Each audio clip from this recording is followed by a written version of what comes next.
Chapter 5 आज अपना topic है प्रजनन स्वास्थ्य एवं यौन संबंधी रोग रहेंगे। फर्स्ट हेडिंग है प्रजनन स्वास्थ्य। स्त्री व पुरुष दोनों के सभी प्रजनन अंग अपना कार्य नियमित रूप से करते हुए एक स्वस्थ बालक को जन्म दे। इसी संतान उत्पत्ति से वंशक्रम बना रहता है। एक पीढ़ी नष्ट होती है, उसकी जगह नई पीढ़ी ले लेती है।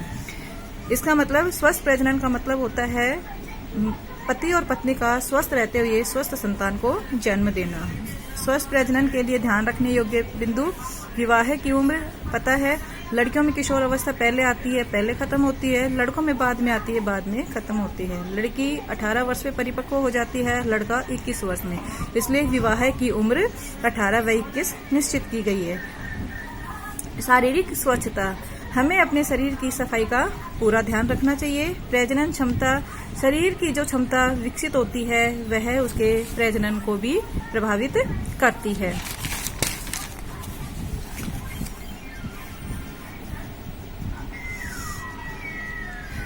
आज के पुरुष प्रधान समाज में हम देखते हैं अगर संतान नहीं होती है तो स्त्री को दोष दिया जाता है, पुरुष को नहीं, जबकि कमी किसी में भी हो सकती है। इलाज दोनों का हो सकता है और इस तरफ विशेष ध्यान देना चाहिए। मानसिक स्वास्थ्य। संतान को जन्म देने के लिए शारीरिक स्वस्थता के साथ साथ शारीरिक परिपक्वता के साथ साथ मानसिक रूप से भी तैयार होना जरूरी होता है। संतुलित आहार। जैसा हम भोजन करते हैं वैसा हमारा शरीर होता है और वैसे ही हमारे अंदर शक्ति उत्पन्न होती है।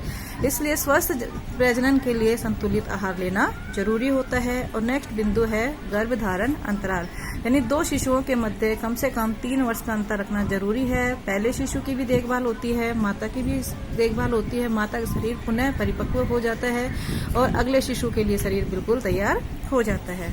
इस लेसन में आपका मेन हेडिंग है यौन रोग, यानी वे रोग जो यौन संपर्क के कारण फैलते हैं यौन रोग कहलाते हैं। जैसे एड्स है, गोनेरिया है, सिफिलिस है। सबसे पहला एड्स। एड्स के बारे में आपने सुना होगा। एड्स की जैसे फुल फॉर्म है एक्वायर्ड इम्यूनो डेफिशिएंसी सिंड्रोम। यह यौन संक्रामक रोग है, संक्रामक से फैलता है, जो कि इम्यूनो डेफिशिएंसी वायरस HIV नामक विषाणु के द्वारा फैलता है। एड्स किसके द्वारा फैलता है? HIV विषाणु के द्वारा फैलता है।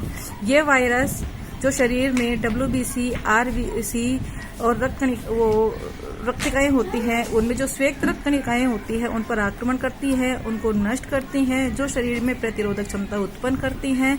शरीर में जब प्रतिरोधक क्षमता बंद हो जाती है श्वेत रक्तकणिकाओं के नष्ट होने के कारण, तो व्यक्ति विभिन्न रोगों का शिकार हो जाता है। धीरे धीरे उसकी मृत्यु हो जाती है। यही एड्स की स्थिति होती है। नोट डाला हुआ है, भारत में 2.1 मिलियन लोग HIV पॉजिटिव है। यह रिपोर्ट 2013 के अनुसार है। सबसे अधिक संक्रमित लोग 15 से 24 वर्ष की जो उम्र के होते हैं वो होते हैं। एड्स की रोकथाम हेतु राष्ट्रीय एड्स नियंत्रण कार्यक्रम चलाया जाता रहा है। 1 दिसंबर को एड्स दिवस मनाया जाता है।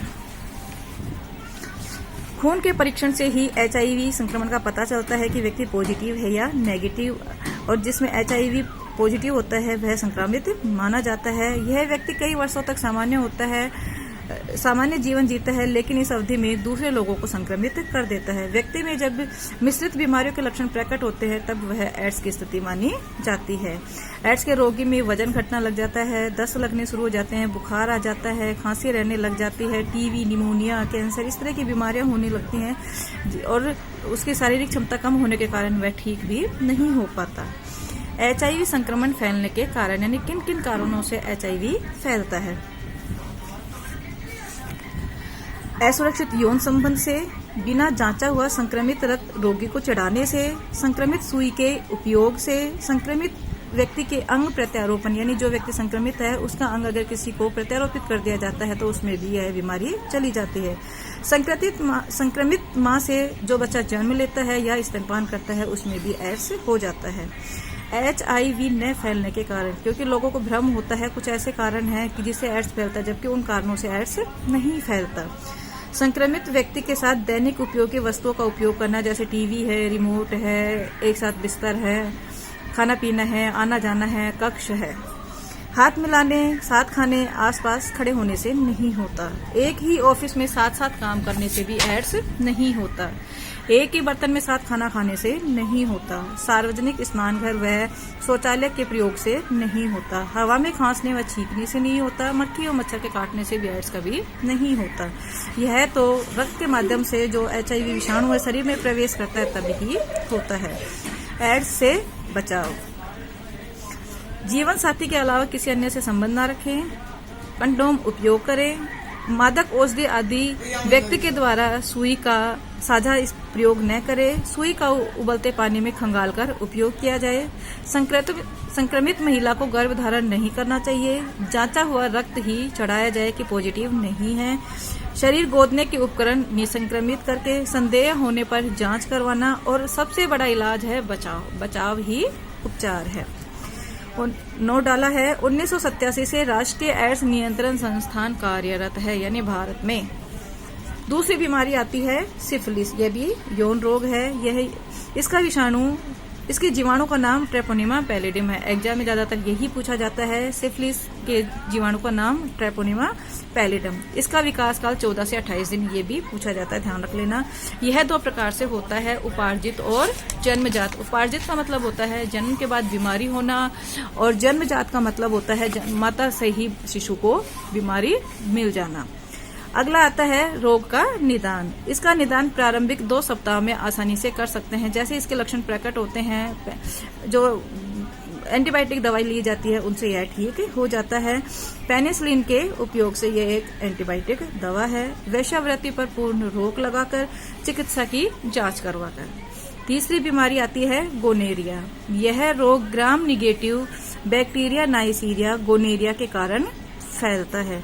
यह भी इसके वायरस का नाम बताया है। इसका विकास काल 2 से 10 दिन है, और जबकि सिफिलिस का कितना था, 14 से 28 दिन।